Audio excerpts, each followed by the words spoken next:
Yo, what's up guys? Alf here, and today I'm going to be doing a set review for the Alchemy Brothers War set that's going to be dropping on Arena next Tuesday, so same day as the Explorer Anthology 2, so there's going to be a ton of new cards being added to Arena next week. I'm really excited for it.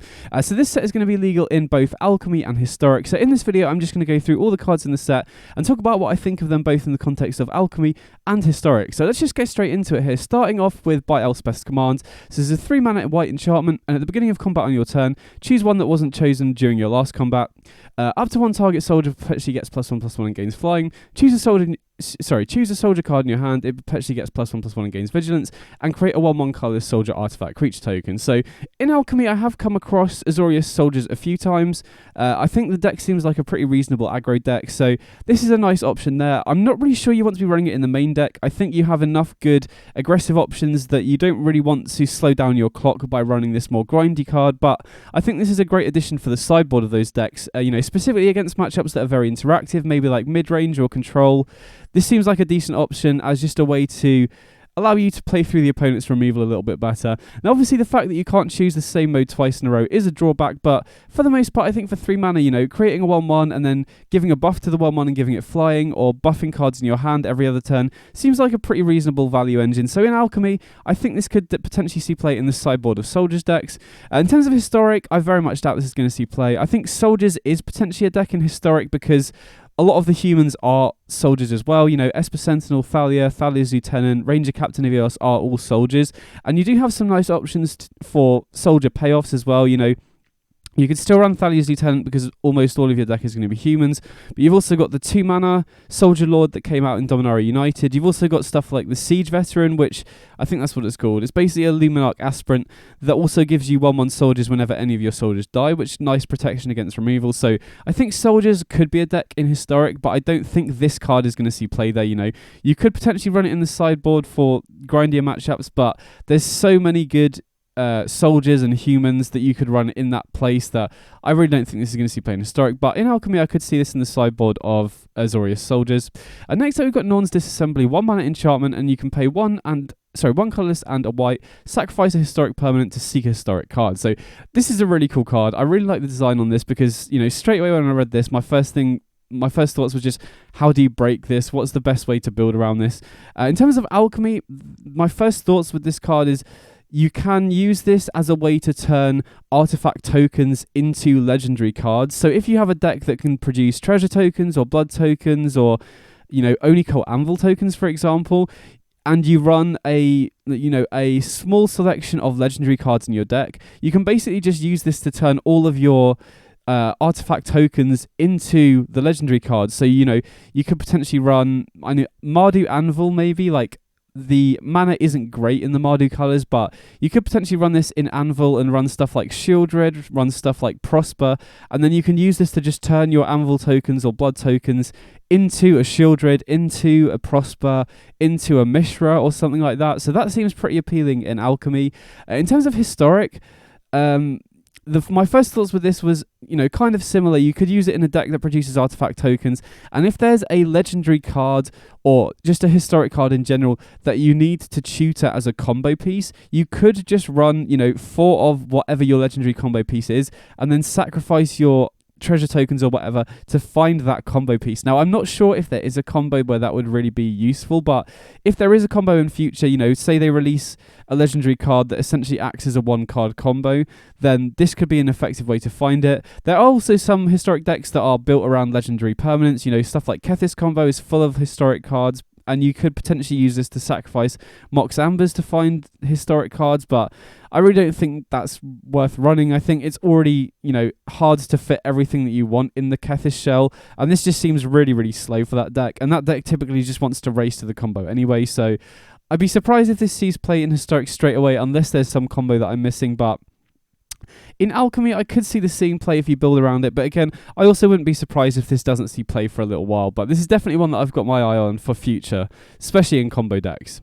Next up, we've got Tawnos Endures. This is a 1-mana white instant, exile target creature, and it gains at the beginning of your upkeep. If this card is exiled, it perpetually gets +1/+1, then you may put it onto the battlefield. So this essentially works as a blink spell that you don't get the creature back until your upkeep, and it perpetually gets +1/+1, and you can keep it in exile to buff it each turn if you don't want to return it to play immediately. So this is an interesting card for Alchemy. I don't believe we have that many options for 1-mana blinker thing, and so you could run a blink deck in Alchemy if you wanted to. There are creatures that have decent enter the battlefield triggers. You've got stuff like Aether Channeler, which is really nice to blink. Displacer Kitten is still legal in the format, which is really good in blink shells as well. So could be a blink shell with ETBs. The other way you could use it is with the prototype cards, because those are cards that you can just cast for cheap and then blink, and then they return as the more expensive side. So you could run it with like Phyrexian Fleshgorger or Arcane Proxy, for example. So even though a blink shell doesn't exist right now, this, if somebody does come up with a blink deck, I imagine this is a pretty appealing card for it. But having said that, blink isn't an archetype, and I don't think this card is going to be good enough in and of itself to birth the archetype, really. In terms of historic, this is just not going to see play at all. Ephemerate is so much better than this card, and that doesn't really see much play in historic. Like, there are blink decks, and they are, reasonably powerful, but not really good enough to keep up, and this just isn't anywhere near good enough to see play in historic, but could be an interesting one in Alchemy Blink Shells. Next up, we've got Pieces Together. So this is a 1-mana sorcery, and rather than reading all of it, essentially what this card does is the first 3 times you cast it, it's just 1-mana sorcery, draw a card, and then the 4th time you cast it, you take an extra turn instead of drawing a card. Now, this card would be a lot better if it said, when its intensity is 4 or more, take an extra turn after this one, because then you could build a deck where you're trying to recast this from your graveyard, with stuff like Arcane Proxy or Cyber Siphoner, and then once you hit the 4th one, every subsequent one that you're able to cast from the graveyard or loop somehow takes you an extra turn, but it's only on the 4th time you do it, you take the extra turn, and then I assume after that you just continue drawing cards. So if there was a deck already in Alchemy that is casting stuff from the graveyard, like if there was an Arcane Proxy Cyber Siphoner deck, for example, then this seems like it would be a good addition there. Taking an extra turn is really, really powerful, obviously, but since there isn't really a good Cyber Siphoner Arcane Proxy deck in Alchemy that I'm aware of right now, I don't really think it's worth building your deck in a way to try and cast this multiple times, because, I think just as a card that draws you a card for 3, and then when you finally hit your 4th copy by drawing it naturally, you take an extra turn, that just doesn't seem worth it when you have access to stuff like Consider, which is instant speed and surveils you on. So if it was 4 or more, then I think it would be worth building around more. As it is, I don't really think it's that great. In terms of historic, like I said, being able to take an extra turn is powerful, and some decks do recast stuff from the graveyard if you're running like Founding the Third Path or Dreadhorde Arcanist, for example, but it's so difficult to set up consistently for such little payoff, considering you only get the extra turn once, that it's really not going to be worth running this over something like Opt or Consider. I don't really think, like I said, if it was 4 or more, then I would be much more interested in it. But as it is, I think it's just too much work to get this to work. Like I said, if there is a deck that arises that naturally wants to be casting stuff from the graveyard for its game plan anyway, then this is a good addition. But I don't think it's worth trying to build a deck to enable this, because it's not really that powerful, and it seems quite convoluted to set it up, if that makes sense. Next up, we've got Warzone Duplicator. So this is a 6-mana artifact creature with prototype for 4. When you cast it for 6, it's a 6/6. When you cast it for 4, it's a 3/3. And when it enters the battlefield, return target creature an opponent controls with power less than its power to its hand. If that creature wasn't a token, conjure a duplicate of it into your hand. It perpetually gains you may spend mana of any color, essentially. So what this does is, you can play it for 4 mana and bounce a 2 power creature or less, and then conjure a copy of it into your hand. Or you can play it as a 6-mana 6/6, bounce anything that has 5 or less power, and then conjure a copy of that into your hand. So this is a pretty powerful effect.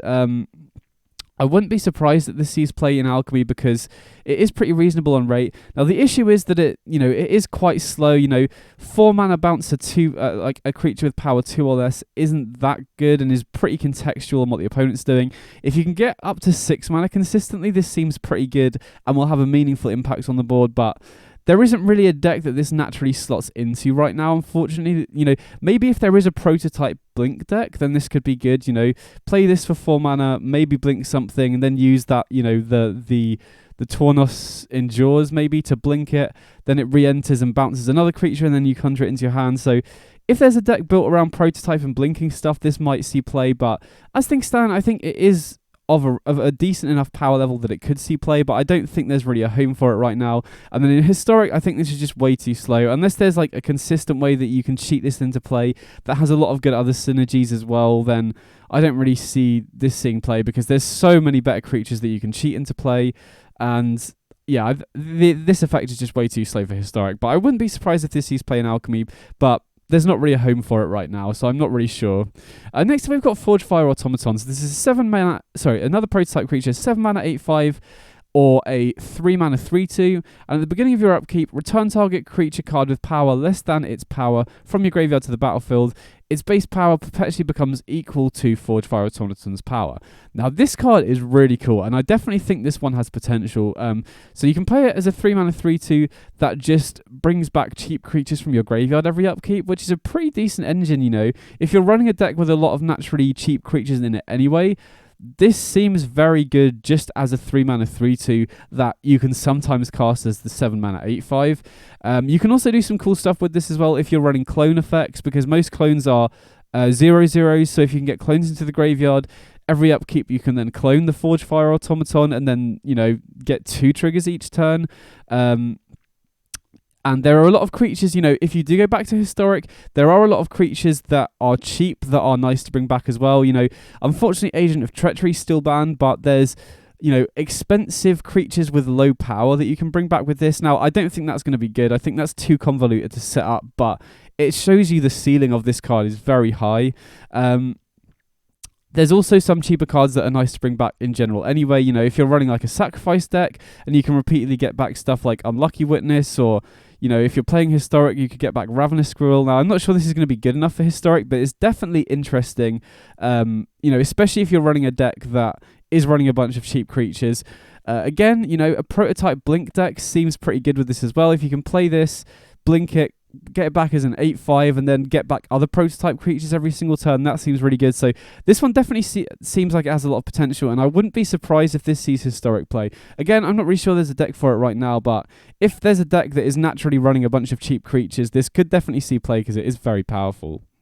And next up, we've got Gixian Recycler. This is a 2 mana artifact creature. It's 3/1, and when it dies or is put into your graveyard from your hand or library, you conjure another copy into your graveyard, and it has Unearth for 2. So the nice thing about this is that, you know, it's going to slot into aggressive decks, I think. You know, 2 mana 3/1 allows you to get in for a lot of damage in the early game, and then whenever it dies or you discard it or mill it over somehow, you then get 2 copies in your graveyard to unearth later to then, you know, attack for haste and apply even more pressure. So I think this is going to be at its best in aggro shells.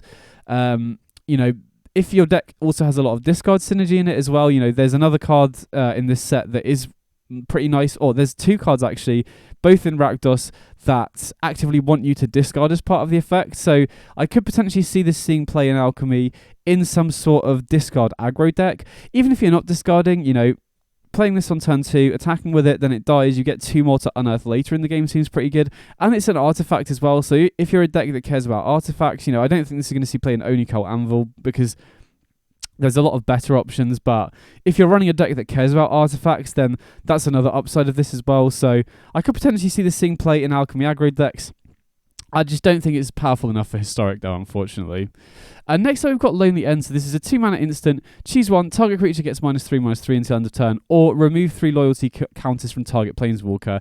If you want the starting player, you gain 2 life. So I love this design, and I'm actually thinking of making a video on it at some point, but I'm really happy they're exploring the bonuses if you're going second, because I think one of the biggest issues with Magic in every format right now is you are at a pretty significant disadvantage when you're on the draw.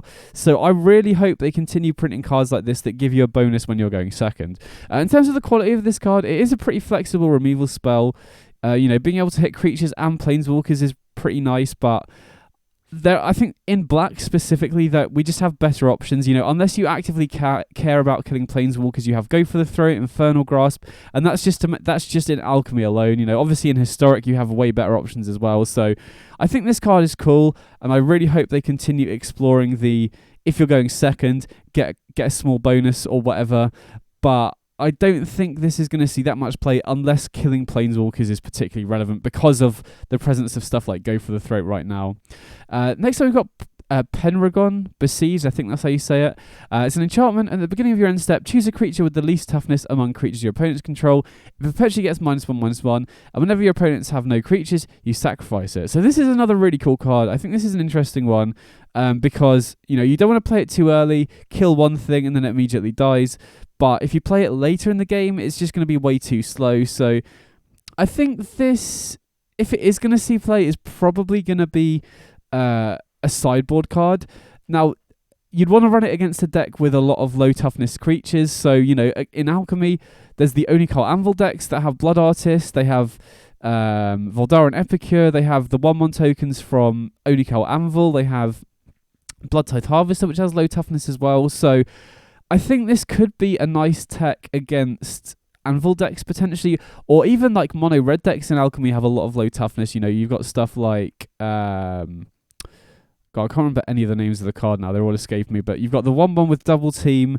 You've got Big Spender, which has low toughness as well. Even stuff like Ambergris has 2 toughness. Now, the big weakness of this is that you have to pick a creature with the least toughness. So if the opponent plays a bigger creature, then this isn't going to be that great. And again, if you draw it later in the game, it's not going to be that great. But if you can get this on turn 2 or 3 against a mono red deck or against an Anvil deck when they've started to develop, it can be a pretty effective way to start chipping away at their field. Again, because it is very situational, it's only really good against decks that have low toughness and tend to go wide. I do think this is probably going to be mainly in the sideboard rather than the main deck, but I think this is a potentially good option against a lot of the Alchemy decks right now. Again, in terms of Historic, you have much better options. I don't think this is good enough to see play in Historic, but in Alchemy, Mono Red and Anvil are 2 of the most popular decks, and those are 2 decks that I think this could be a decent option against, so I wouldn't be surprised to see this play in certain sideboards. Next up, we've got Fallaji Antiquarian. Oh god, I can't read today. Fallaji Antiquarian, there we go. So 4 mana 3/3 with haste, and when it enters the battlefield, you can conjure a duplicate of another non-token creature or artifact you control into your graveyard, and the duplicate perpetually gains 2 mana for Unearth, I think. Yeah, it gains Unearth for 2. It just didn't say that on the Scryfall text here, but this is an interesting card. I mean, if I understand how this works, you have to have the card in play. I assume creature or artifact you control means in play, and if that's the case, I'm not super excited for this card because 4 mana 3/3 haste is pretty bad on rate, and then you already need to have something else in play that you want to be able to unearth as well. If you control means in your hand as well, then I think this is quite a bit better, because if this works with stuff like Portal to Phyrexia or Cityscape Leveler in your hand, then that's sick. But from my understanding, I assume you control means on the battlefield, and if that is the case, I don't really expect this to see much play. And if it's not good enough for Alchemy, I very much doubt it's going to be good enough for Historic. So if I'm wrong about this, and you can conjure a Portal to Phyrexia in your graveyard with Unearth 2 once it's in your hand, then we're having a different conversation, and I think this card could actually see play, but I don't think that's the way the card works.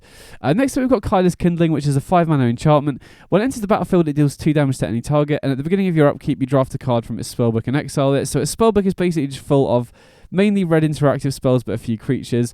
In general, I just think this is too slow. 5 mana deal 2 is awful rate, obviously. And, the fact you don't get the card until your next upkeep, even though it is like a value generating card, for 5 mana it's so slow. You compare this to something like Black Market Connections that you can get down on turn 3, and this just really isn't that great. I'm not really sure why this is a mythic. Maybe I'm missing something with this one, but it just seems way too slow. Like, even the Goblin Influx Array at 4 mana is so much better than this card.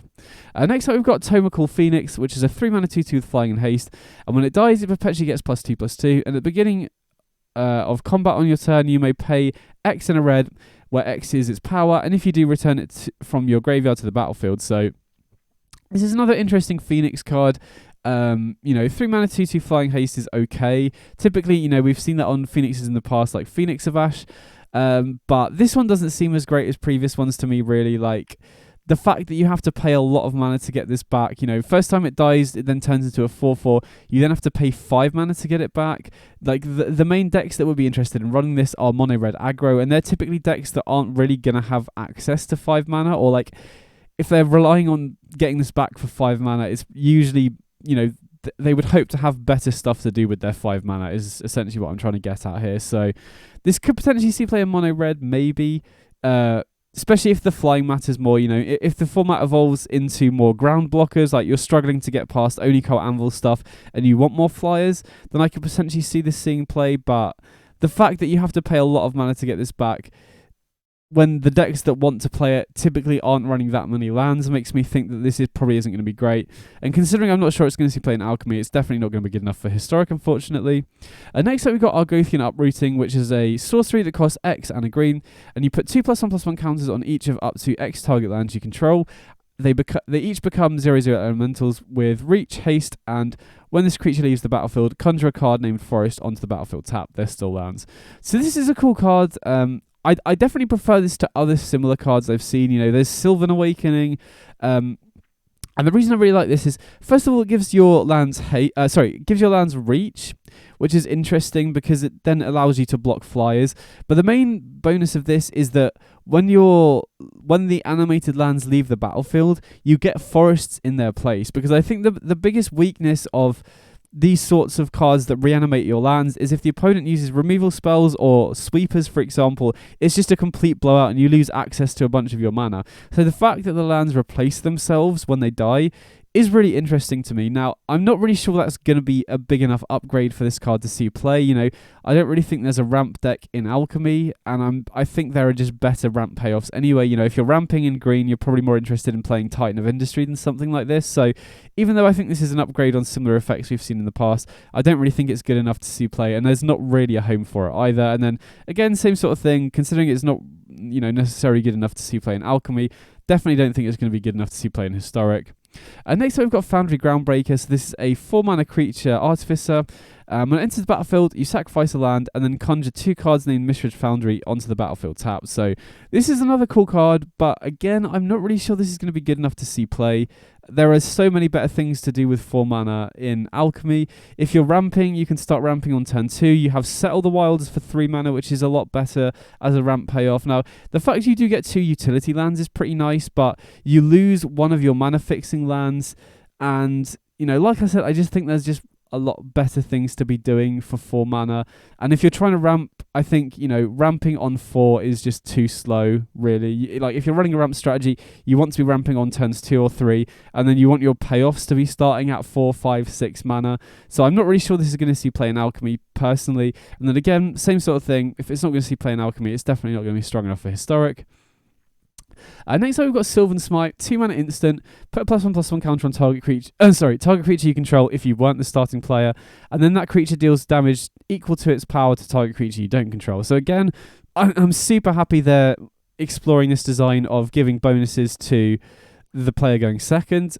In terms of whether this will see play or not, green, if you're playing mono green, obviously your removal suite isn't great. So if you want a high density of fight spells or similar spells to this, then you might be interested in this. But the fact that we have Tail Swipe in the format, which is the most efficient fight spell they've printed, means that I think if you're running a big green monster deck, you're going to be wanting 4 copies of Tail Swipe before you even consider the first copy of this. But if you're already running 4 Tail Swipe and you want additional fight spells, I think this is a pretty reasonable option, but I'm not sure how many mono green decks really want that much interaction. But again, if you want a lot of interaction in mono green, you could maybe look at this after you've run 4 full copies of Tail Swipe. And then again, just not good enough for Historic, unfortunately. Next up, we've got Argivian Welcome, 2 mana instant in Azorius colours. Destroy up to 1 target creature with power 4 or greater, and then you choose an online card in your hand and it perpetually gains flash. So again, this is another cool card, but I just think there are better options. You've got stuff like Destroy Evil.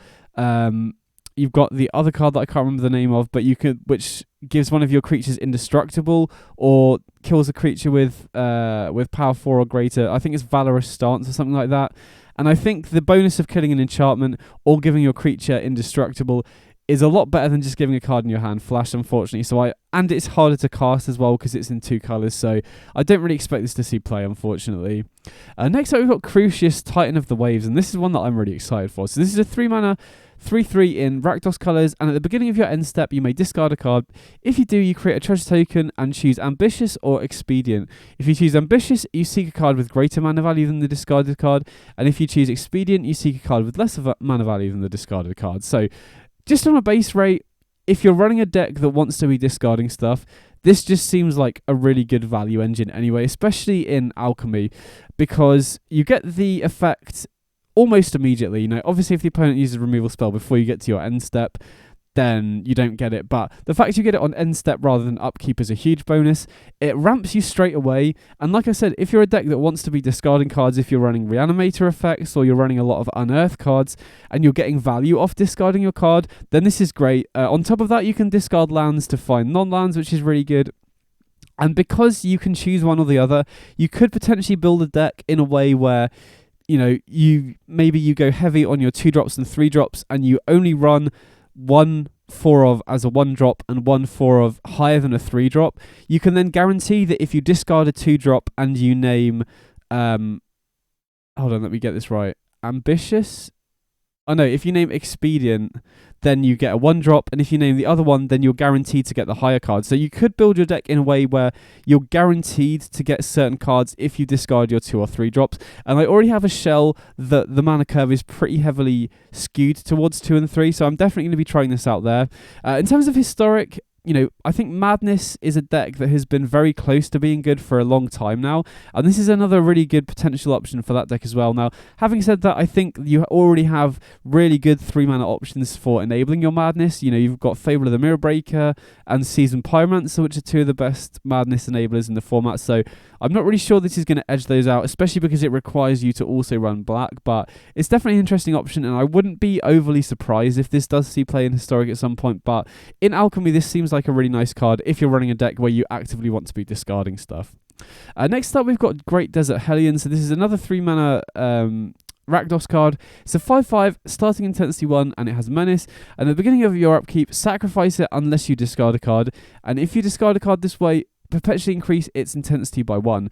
And then when it leaves the battlefield, you may discard your hand, and if you do, you draw cards equal to its intensity. So this is another card that is incentivizing you, or you want to be running this in a deck where you actively want to be discarding cards. So you could potentially run it alongside the Crucias if you have a deck with a lot of maybe Reanimator stuff, or maybe you just fill the deck with loads of Unearth cards or just graveyard synergies in general. Now, in general, I think I'm definitely higher on the Crucias because it's less demanding. This card really wants you to have a super low mana curve so that you can play a bunch of cards out, and then, when it does eventually sacrifice itself or get killed, you just refuel your hand again and just keep applying pressure. And generally, you want to be running this in a low curve aggressive deck anyway to make the most of its stats, because a 3-mana 5/5 Menace is way above rate, especially for a format like Alchemy. So you really want to be running this in an aggressive shell, and I'm not really sure in Alchemy that there are enough discard payoffs in an aggressive shell. We did get that new 2-mana 3/1 that conjures a duplicate of itself in the graveyard from earlier that I was going through. Let's see if I can find it here. The Gixian Recycler. So if there's a Rakdos Unearth aggro deck, I think Crucias and Great Desert Hellion could work nicely together for those. So I think this definitely has potential in Alchemy if you are able to run it in an aggressive deck that cares a lot about stuff in the graveyard. But in Historic, this is definitely not going to see play. Like I said, I think Crucias is definitely the better card, and I'm not even sure this makes the cut in Historic. But if there is a Rakdos aggro deck with a lot of graveyard synergies, then this could potentially see play there.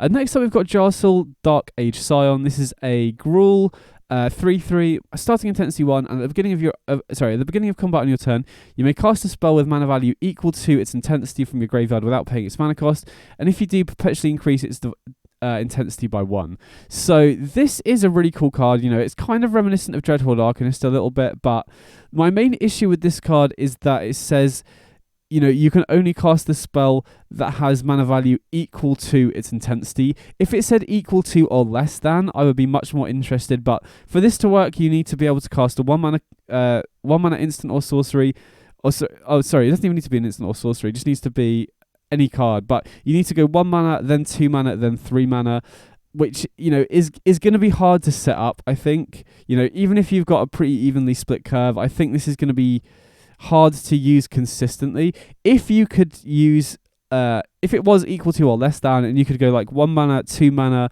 then cast a couple of 1 mana cards and then cast a 3 mana card or whatever, that would be really sick. But the fact that it's exactly equal to makes me think that it's going to be hard to set up. Now, the effect in and of itself is powerful enough that I'm not going to write this off. I wouldn't be surprised if this sees play in Alchemy, but I think it's going to be harder to set up than you might think. And in Historic, you know, since it's hard to set up in Alchemy, I really don't think it's going to be able to be set up in Historic very effectively. You know, I don't think this is as good as Dreadhorde Arcanist, because Arcanist is just cheaper and you can repeatedly just cast spells throughout the course of the game, whereas this goes 1, 2, 3, and then, you know, the chance of you being able to cast a 4-drop from the graveyard with this is going to be pretty hard to set up. So while this is a very powerful effect, I have my reservations about how consistently you're going to be able to set this up to work efficiently. But I wouldn't be surprised if it does see play in Alchemy, but you'd have to figure out a very consistent curve, or just a deck that's able to fill the graveyard so you do consistently have, you know, 1-drop into 2-drop into 3-drop that you can cast off this to get value. Next up, we've got Raddic, Tal Zealot. This is a 4-mana 4/4 human knight. Has Hexproof from white and Hexproof from black, which is really nice because I think the best removal in Alchemy right now is black. So the fact that this has protection, or it has Hexproof, from stuff like Go for the Throat, Heartless Act is really nice. Whenever one or more knights you control attack, you draft a card from its spellbook, and its spellbook is essentially all knight cards and knight support cards like History of Benalia and stuff like that. So this is a card that I think is really cool. I'm not sure how many playable knights there are in Alchemy, and I'm not really sure this card alone is going to be good enough to spawn a new archetype of knights, unless all of the knights that are legal are good in their own right, really. But this card is very powerful. I think this might be a case of the card is very powerful, but the deck it works in isn't, if that makes sense. But this is definitely one to keep an eye on. If they keep adding knights that are just generically good on their own, this is a really good top-end payoff for it. In terms of Historic, Knights is actually a deck that I've been looking at a lot over the years. You know, History of Benalia is a really nice payoff for that deck, and there are a good number of knights in the format. You know, you've still got the 2-mana Lord, you've still got a lot of payoffs for knights back in the Eldraine set, I think they came out, so I might try this in Historic. You know, Knights is a deck that I've tried in the past and had reasonable amounts of success with. This is a nice top-end card for that deck, but I have my reservations that it's going to be good enough, really. You know, Historic is such a fast and efficient format, and there are a lot of, you know, tribal decks like Goblins, Humans, Merfolk that seem to be doing their proactive game plan much more efficiently than a Knights deck would. But I definitely think this is a powerful card. But again, I think this might be a case of powerful card, but the deck it's good in isn't that good, so I'm not really sure it's going to see much play, unfortunately. Next up, we've got Richlau, Headmaster. This is a 3-mana legendary creature human advisor. It's a 2/4, and at the beginning of your end step, you may pay 1 colourless.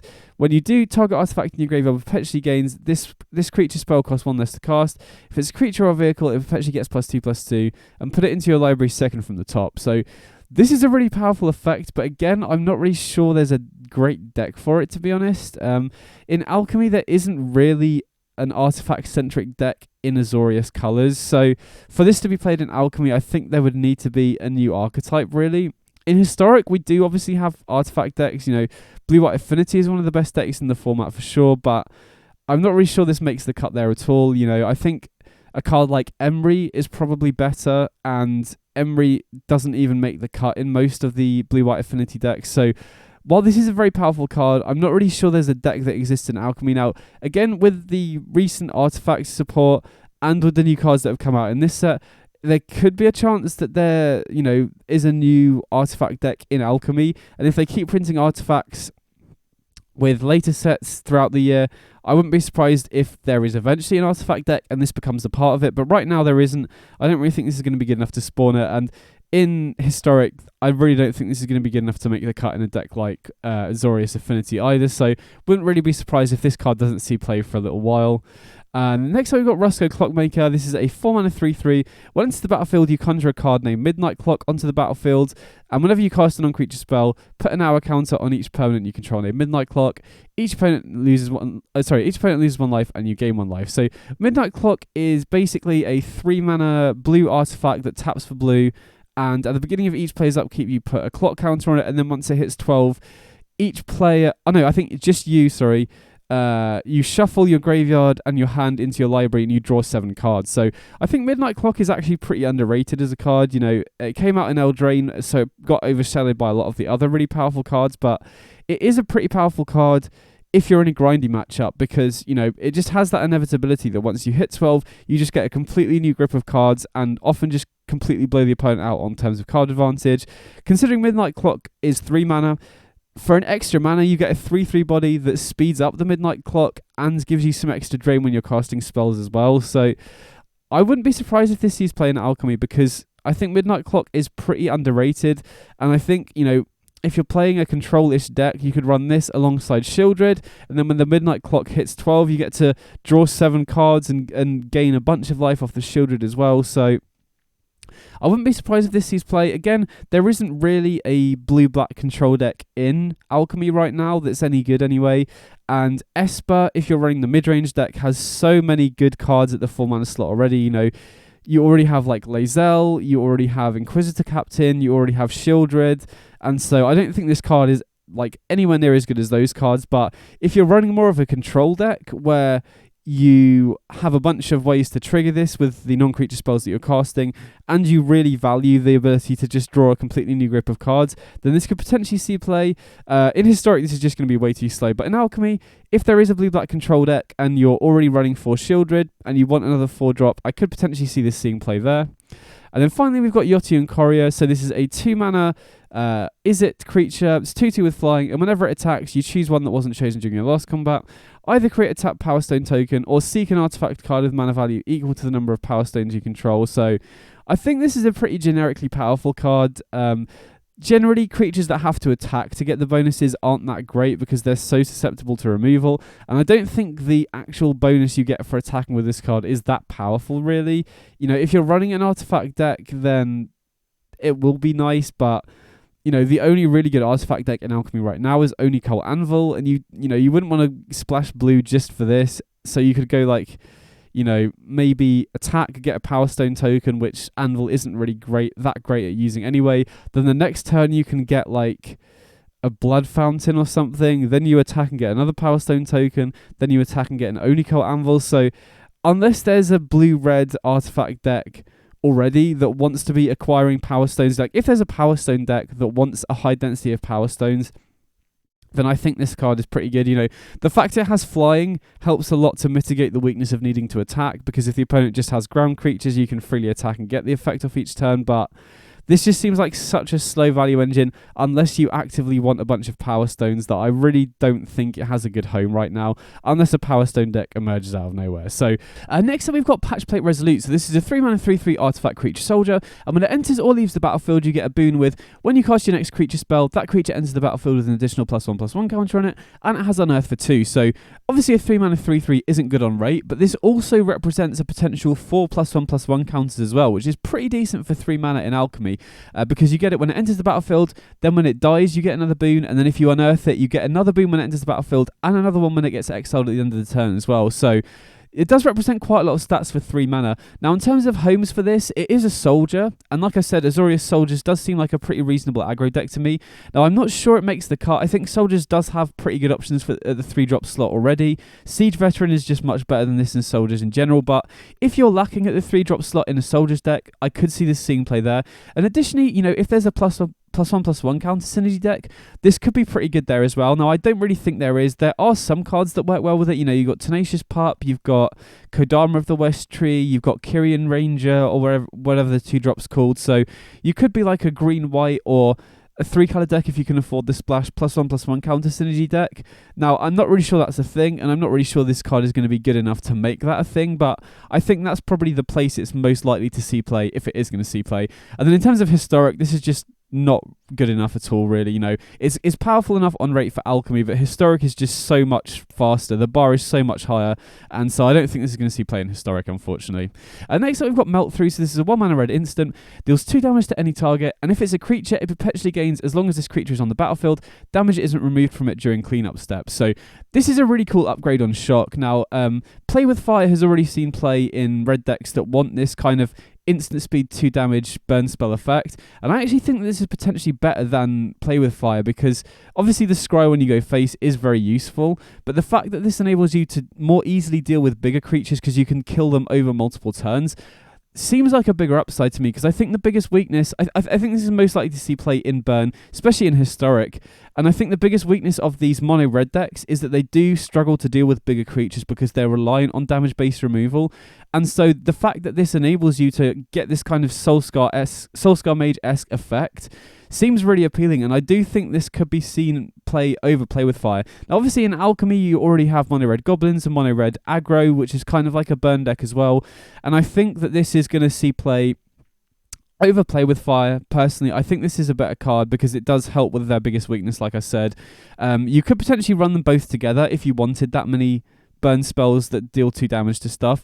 And then in terms of historic, I actually think this is going to see play in burn and historic as well. You know, some decks are already playing Play with Fire. Burn, or some of the burn decks I've run in the past have been running Play with Fire and Shock, just because outside of Static Discharge, there aren't that many great 3 damage burn spells in historic. You know, I'm not a huge fan of Skewer the Critics unless you have a good consistent way of dealing chip damage every single turn, and like Lightning Strike is fine, but for 2 mana it's not great. And in historic you often do want a fairly high density of these 1 mana 2 damage effects, especially if you have good ways to refuel, because in the early game you really want to be able to deal with stuff like Esper Sentinel and Thalia without them taxing you too much. You want to be able to kill stuff like Ominous Traveller and not have to hold open 2 mana to do it all the time. So I definitely think this has potential to see play in both Alchemy and Historic.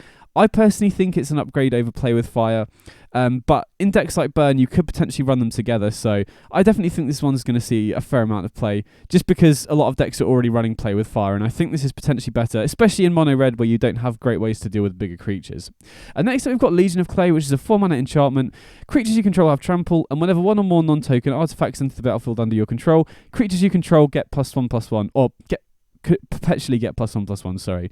So this is an interesting card. You know, giving all of your creatures trample is powerful, especially if you're running like a mono green Stumpy deck, but I don't know, I just feel like this isn't doing anything particularly strong, especially for the mana cost. You know, we've seen stuff like Garruk's Uprising in the past, which gives all your creatures trample and draws you a bunch of cards, which is probably more powerful than this. We've got Armingala, which only costs 1 mana more and is significantly better. You know, you only get buffs for creatures that are already on the battlefield, so I just think that this isn't really efficient at anything it's doing, really. And I think, you know, if you're running mono green, there's already better options. There's the other 4 mana enchantment that doubles the power and toughness of all of your green creatures until the end of turn, which seems better than this if you're running a Stumpy deck, because a lot of your creatures already have trample. So I don't know, this just doesn't seem good enough, and it seems a little bit too expensive for what it's doing, and that's just in Alchemy, so this is obviously not going to see play in Historic either. And next up we've got Assemble the Team. This is a 2 mana sorcery in Golgari colours, and you search the top third of your library rounded up for a card, put that card into hand, and then shuffle. So this is a really interesting card. This is a cool card, and I think this has potential to see play in both formats, mainly in combo decks.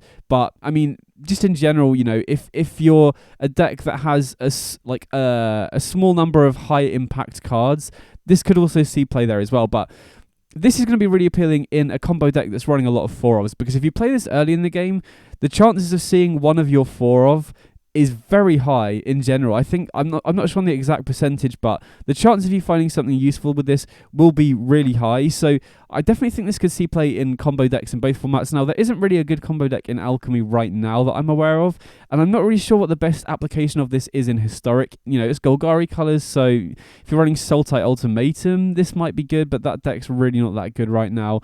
I guess if you're running Abzan Greasefang, it's alright as well, but you have generally better ways to tutor up the Greasefang, so I definitely think this is a card that has potential. Even if it doesn't see play straight away, this is definitely one that's always going to be on my radar, because if you're running a combo deck in these colours and you're running a lot of 4-ofs, this seems like a really consistent way to find your high impact cards, and at 2 mana it's not too expensive to do either, so this is definitely one that's on my radar, and I'm definitely going to be brainstorming combo decks that this could work with. Next up, we've got Perilous Iteration, 2 mana sorcery in Gruul colours. Seek a card with mana value 2 or less and a card with mana value 3 or greater, and discard those cards at the beginning of your next turn's end step. So this is an interesting card. The fact that it's 2 mana or less and 3 mana or greater means that you can't really use this as a tutor in any way. So the two main ways that you would run this is kind of as like a Reckless Impulse style effect if you're running a very low curve deck, so that you're likely to be able to cast both cards that you seek before you discard them. Or you would want to run it in a deck where you actively want to be discarding stuff, a Madness deck or some other Graveyard Synergy deck potentially. Now, it being in Gruul is kind of awkward colours. I could potentially see, if you're running this as kind of like a Reckless Impulse, you could be running a low curve aggressive deck, but in either format, in Alchemy or Historic, I don't think there really is a deck that really would be able to take advantage of that. And then in terms of decks with discard synergies, again, in Gruul colours, there isn't really anything in Alchemy or Historic. If there is like a Gruul Madness deck that pops up out of nowhere, then this could be cool there. But in general, I just don't think this is that powerful, and I don't think it really has a good home either, unfortunately. Next up, we've got Urza's Construction Drone. This is a 3 mana 3/3 artifact creature construct, and when it enters the battlefield, you conjure a card named Urza's Mine, Urza's Power Plant, and Urza's Tower into your library, then shuffle, and when it attacks or dies, you seek an Urza's Land card. So this is kind of reminiscent of Oracle of the Alpha, obviously. The Tron lands are incredibly powerful, but the main powerful thing about them is that you can get it online in the first 3 or 4 turns of the game. And I don't really think that, even though this does seek the Urza's lands when it attacks, I think it's just going to be too slow for the mana advantage to really matter. One thing I've learned with playing with Oracle of the Alpha quite a bit is that it's generally just not really worth it. You have to jump through so many hoops, and at least with Oracle of the Alpha, you can potentially set up infinite turns. You can potentially loop Ancestral Recall and stuff, which is really powerful. Just getting the Tron lands, unless you have all 3, they're really not that great, and there isn't really a big mana payoff in Alchemy that's worth getting it, because you're not like in reality, you're not really going to be able to set up all 3 until turn 5 or 6, and at that point you've then got 12 mana, and then what are you spending that mana on? What's your 12 mana payoff that you have to wait until turn 6 or 7 to play? So I don't know, this is a really cool card, and I might be trying it, but I'm not very optimistic. Having played with Oracle of the Alpha, which is generally better because you can set up a combo end game, whereas this just gives you a bunch of mana and is pretty hard to set up. I don't know. I'm not super optimistic about this one, and then it basically has no chance in Historic, unless there's some combo that I'm missing where you can tutor all 3 lands onto the battlefield or something. I definitely don't think this is going to see play in Historic, but yeah, in Alchemy, I don't know. I'm not super high on this, but it is definitely a cool card. So anyway, that's all the cards in the set. I'm really excited to play with these. I think there are some really cool cards in here. There's some really cool kind of build around stuff that I'm excited to try. I've already got a few decks kind of theory crafted that I'm going to be trying out once the set drops, so I'm really excited to try them out. Let me know what you think in the comments about this set, especially if I've missed any applications of these cards, because I think these Alchemy cards in general, it's very easy to miss cool interactions with them because a lot of them work in really weird ways. So if there's a cool interaction you can think of that I didn't mention, I'd love to hear about it. Let me know in general what you think about this set, what decks you're going to be playing once it does land in general. And yeah, I hope you enjoyed this set review, and I'll catch you on the next video. Big up!